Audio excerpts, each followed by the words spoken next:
Well, it's not exactly going to be a huge snowstorm, but we do get a couple of inches of snow coming up here on your Sunday. It stays cold for much of next week, and another shot for snow coming up on your Wednesday and your Thursday. I'm meteorologist Chris Bianchi with a look at your snowy and cold forecast. So steady snow arrives after midnight as we get into your Sunday morning, 2 to 5 inches for us in the Denver area. Most of it will be on grassy surfaces. Now, where the real deal snow is up into the mountains, where we can expect 10 to 20 inches, fairly widespread throughout basically all the mountains here. I think the southern mountains will end up seeing the most. The San Juans, the Sangre de Cristos, the wet mountains here of southern Colorado probably end up with the highest totals. But for the most part, this should be a good storm for most of our mountain ranges. And we do need the snow up that way. Glad to see some of that out there. Now, as we head through your Sunday, high of just 27 with snow basically all day long. It's not a particularly heavy snow, but again, that snow does stick around basically throughout the day here. 2 to 5 inches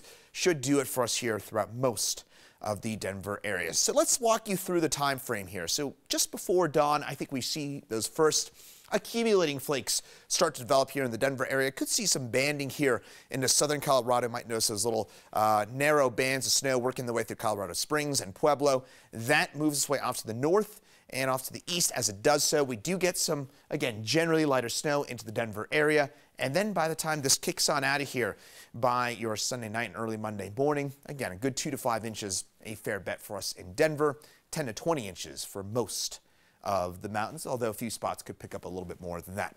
So here's, again, a bit of a breakdown. Flurries until midnight on your Sunday, then throughout your Sunday after midnight, we get that snow basically all day long. It is fairly light, and that snow ends on Sunday night, 2 to 5 inches, most of it on grassy surfaces. Some of those snow totals into the mountains, as I mentioned, this is where we could pick up, in some cases, a widespread foot plus worth of snow. Denver, lighter amounts, and maybe some banding in southern Colorado leads more to 3 to 6 inches for friends into Colorado Springs and into Pueblo. 7-day forecast, a lot of cold and a lot of snow. Our average high for this time of year is just in the low 50s, or I should say it's up in the low 50s. So when we're talking about highs in the 20s and 30s for the most part, that is well below average for this time of year, but it warms back up next weekend.